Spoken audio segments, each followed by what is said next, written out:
You ever notice how easy it is to get fired up about something new? A new skill, a new project, a whole new you? And for a few days, you feel unstoppable. But then something just shifts. Today, we're going to pull back the curtain on the hidden, scientific reason that happens. And I promise you, it's got nothing to do with being lazy. Okay, so let's get right into it. You get that spark, right? That brilliant idea. You start mapping it all out. You can practically taste the success, and you think, okay, this time it's going to be different. You feel that incredible rush, that absolute certainty that this is the one. So why does that amazing feeling, that first big push of momentum, just seem to vanish? Suddenly, the project is just sitting there, unfinished. The excitement? Gone. And you're just left there wondering, what happened? Well, listen, I'm here to tell you that it's not because you're lazy. Not at all. It's all about how your brain is wired. Let's call this whole thing the unfinished project problem. And if this cycle of excitement and then nothing feels familiar, trust me, you are not alone. See, the problem isn't a lack of ambition. You probably have more fantastic ideas than most people, but that fire you feel at the start, it just kind of fizzles out, doesn't it? I bet this timeline looks painfully familiar.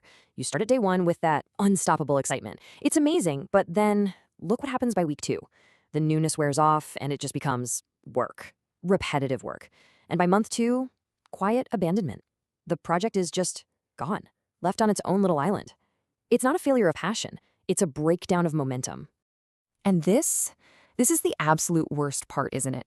The story you start telling yourself. You start piling on these labels. But you have to hear me on this. That inner critic, that voice in your head, it's wrong. The real reason this keeps happening has absolutely nothing to do with some kind of personal failure. Which brings us to the biggest myth we've got to bust today. This is not some moral failing. We're all told it's about having more willpower or more discipline, but honestly, the actual science tells a completely different story. So check this out. This is the big mental flip we need to make. We get stuck on the left side, calling ourselves lazy or undisciplined, but the reality, it's over on the right. What we think are flaws are actually signs of high curiosity, creativity, a brain that is literally wired to seek out new and interesting things. And the main character in this whole story is a little brain chemical called dopamine. It's the ultimate reward chemical, and our brains release it whenever we start something new. It's that chemical hit of a new beginning. But here's the catch, and it's a big one. The part of your brain that actually finishes things, it runs on a totally different kind of fuel. So let's get into the nitty-gritty. There are 3 hidden reasons your brain absolutely loves to start things, but really struggles to finish them. And just understanding these is the key to finally breaking that cycle.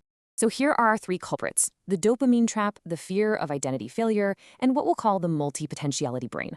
Let's start with that first one, the dopamine trap. Okay, so this is the dopamine trap. Every new goal, a new app, a new idea, a new gym membership, it gives your brain that delicious rush. You're imagining this amazing future and it feels fantastic.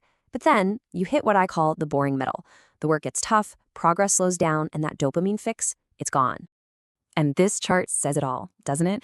Excitement is through the roof at the start. But look at that nosedive in the middle. The novelty is gone, so your brain, which is wired to seek rewards, interprets this as boredom and starts looking for its next dopamine hit. It's not you failing, it's your biology looking for another fix. But now that you see it, you can work with it. All right, reason number 2 is a lot sneakier. It's all about fear. When you first start, the project is perfect in your head. But as soon as you actually start doing the work, reality sets in.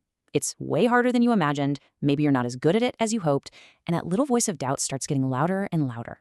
And here's the crazy paradox. Quitting starts to feel safer than actually finishing. You know why? Because as long as the project is unfinished, the potential for it to be amazing still exists. Finishing it means you have to face the reality of your current skill level, and that vulnerability feels so scary that it's just easier to walk away. And this last reason, this might be a huge aha moment for a lot of you. Are you interested in, everything? One week it's art, the next it's coding, then you're learning an instrument, then you're starting a business.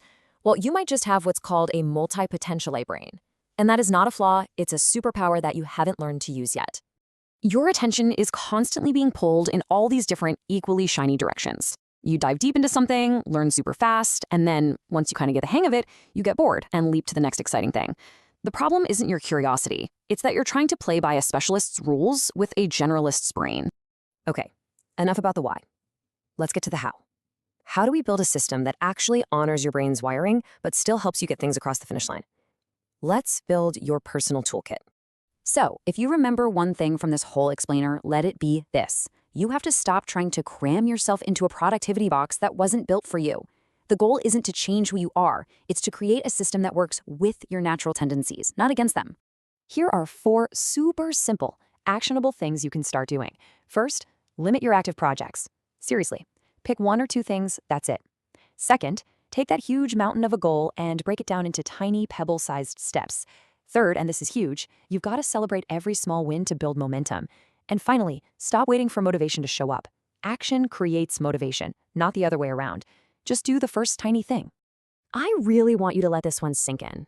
We're conditioned to think that the boring part is a signal to quit, but it's the exact opposite. That phase, the one with all the repetition and the slow progress, that's where the real growth is hiding. The boring middle, that's where you actually build skill. That's where you get good. All right, let's bring it all home with a new way of looking at this. This isn't about turning you into some kind of finishing machine. It's about learning how to be strategic so you can pour all that amazing energy into finishing the things that truly, truly matter to you. And if you forget everything else I've said today, please remember this. You are not lazy. You are not broken. You are a person who is literally bursting with curiosity, imagination, and potential. Your only flaw was that you were using the wrong instruction manual for your type of brain. And that's the journey you get to go on now. For years, your brain was just trained to chase that high of a new beginning. But with this new understanding, you can actually start training it to value the deep, lasting satisfaction of an ending. So I'll leave you with this final thought. Forget about the whole mountain of things you started. Just pick one.